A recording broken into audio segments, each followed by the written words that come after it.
Hello my dear student, आज आप लोग का फिर से शिक्षा विकल्प चैनल पर स्वागत है। मैं रितेश मिश्रा आज आप लोग के सामने न्यूटन लॉ लेकर आया हूँ। मोशन संबंधित जो न्यूटन का नियम था उसको हम लोग समझेंगे।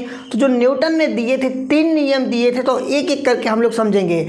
जैसा कि आप लोग मेरे स्क्रीन पर आप लोग पहला क्वेश्चन देख रहे होंगे, यानी पहला क्वेश्चन मतलब फर्स्ट लॉ जो आप लोग देख रहे होंगे, कह रहा है यदि कोई वस्तु विरामावस्था में है, यदि कोई वस्तु विरामावस्था में या गतिक अवस्था में है तो उसमें बाह्य बल लगाने पर अपने अवस्था परिवर्तन का विरोध करता है। यानी कहने का मतलब यदि उसमें कोई बल लगाया जाएगा उसमें अपने अवस्था परिवर्तन का विरोध करेगा। सोचो कि बाह्य बल क्या होता है, मतलब इंटरनल फोर्स क्या एक्सटर्नल फोर्स होता है। इंटरनल का मतलब होता है आंतरिक बल और एक्सटर्नल का मतलब होता है बाह्य बल। जैसे कोई बाहर से यदि कोई बल लगा है तो अपने अवस्था परिवर्तन का विरोध करेगा।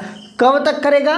जब तक उससे ज़्यादा नहीं हो जाएगा। जैसे मान लीजिए कि आप को पढ़ना है, कोई छोटा बच्चा आके कह रहा है कि पढ़िए पढ़िए, तो आप पढ़ेंगे नहीं पढ़ेंगे। लेकिन कोई ऐसा व्यक्ति आ जाए जिससे आप डरते हैं, वो आ जाएगा, आप तुरंत उठ के मोबाइल बंद करके पढ़ना शुरू कर देंगे। तो उसी प्रकार से जो प्रथम नियम यही था, यदि कोई वस्तु विरामावस्था में है तो अपने अवस्था परिवर्तन का विरोध करेगा। कब तक करता रहेगा? जब तक उस पर कोई बाहरी बल आकर नहीं लगेगा। या गतिक अवस्था में तो गति अवस्था का अपना कहेगा हमें गति अवस्था में रहने दीजिए, हम उसी में रहेंगे। लेकिन कब तक विरोध करेगा? जब तक उसमें बाह्य बल नहीं लगता है। यदि बाह्य बल लग जाएगा उसमें तो वो अवस्था जो होगा अपना भाई परिवर्तन कर लेगा। सिंपल सी बात है, जिसे जड़त्व का नियम भी कहते हैं। यानी जो अवस्था परिवर्तन का जो विरोध करता है उसी को जड़त्व का नियम भी कहते हैं। इस प्रकार से पहला नियम था। तो न्यूटन का दूसरा नियम देखिए क्या कहता है। दूसरा नियम है जिस वस्तु पर जितना बल लगाएंगे उतना त्वरण उत्पन्न होता है। यानी कहने का मतलब है किसी भी वस्तु पर बल लगाने पर उतना ही त्वरण उत्पन्न होगा जितना आप बल लगाएंगे। यानी यफ क्या है? बल है, यहाँ पर प्रीपोजिशनल है ए है, ठीक। और यहाँ पर यफ प्रीपोजिशनल यम है। जब इसको हम लोग मिलाएंगे तो यहाँ पर हो जाएगा यफ बराबर के एम ए हो जाएगा। यहाँ पर यफ क्या है? बल है, यम क्या है? द्रव्यमान है, ए आपका त्वरण है, के एक नियतांक है जिसका वैल्यू 1 होता है। यानी हम लोग यहाँ चाहे तो लिख सकते हैं यफ बराबर एम ए लिख सकते हैं। देखिए इसका मात्रक क्या होता है? बल का मात्रक जो होगा, जैसे यम है, यम का क्या है? द्रव्यमान है, द्रव्यमान का मात्रक होता है किग्रा यानी केजी होता है। उसके बाद ए है, त्वरण है, त्वरण का मात्रक क्या होता है? मीटर प्रति सेकेंड स्क्वायर। इसलिए आप लोग याद रखिए जो आपका बल का मात्रक होता है किग्रा मीटर प्रति सेकेंड स्क्वायर। और यहाँ पर इसी को हम लोग कहते हैं न्यूटन। यानी बल का मात्रक क्या होता है? न्यूटन होता है।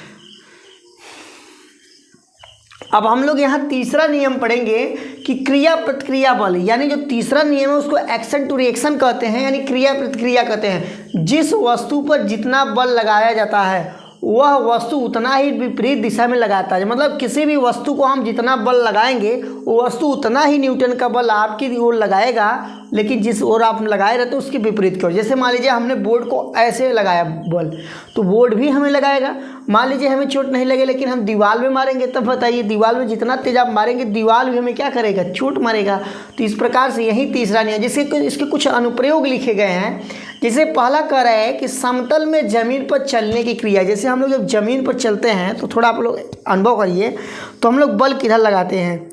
पीछे की ओर लगाते हैं। किधर लगाते हैं? पीछे की ओर। क्योंकि हमारा जो पंजा होता है अपने, यानी जो अंगुली होता है उसको जब चापते हैं पीछे की ओर तो मेरा जो पिछला वाला हिस्सा तो उठ जाता है। तो इसी प्रकार से मतलब यही तो है। दूसरा देखिए नियम क्या कहता है, कुएं में पानी खींचते समय रस्सी हटाने पर या हटने पर या टूटने पर पीछे की ओर गिरना है। कुएं से आप कुएं तो पानी खींचे होंगे कुएं में से, या देखे होंगे खींचते हुए, अभी कहीं कहीं गांव में है। तो उसमें जब आप पानी खींचते रहेंगे, अचानक से जब रस्सी को टूट जाएगा तो आप लोग कहाँ गिरेंगे? आगे की ओर नहीं गिरते, हम लोग पीछे की ओर गिरते हैं। कैसे बताइए? इसलिए हम लोग गिरते हैं क्योंकि देखिए जो आपका बाल्टी में पानी भरा हुआ था, एक प्रकार का वो बल लगा रहा था, आप उसको खींच रहे थे, वो आप पर बल लगा रहा था। जैसे ही टूटा और उसमें क्या हुआ? संपर्क टूट गया, आप क्या होंगे? पीछे की ओर गिर जाएंगे। इस प्रकार से और जैसे जब हम कोई रॉकेट को लॉन्च करते हैं तो उसमें से पीछे से धुआं निकलता है। यानी जितना तेज वो धुआं निकलेगा पीछे उतना तेज वो आगे बढ़ता है। इसी को कहते हैं एक्शन टू रिएक्शन। यही हो गया। इस प्रकार से ढेर सारे एग्जाम्पल है, लेकिन फिलहाल इतना इस वीडियो में। फिर आपसे मिलते हैं अगले वीडियो में, तब तक के लिए जय हिंद जय भारत। लेकिन जाने से पहले आपसे एक रिक्वेस्ट करते हैं कि यदि आपको वीडियो अच्छा लगा होगा तो चैनल को सब्सक्राइब करके वीडियो को लाइक करना ना भूलिएगा। साथ में अपने मित्रों के साथ शेयर भी जरूर करिएगा।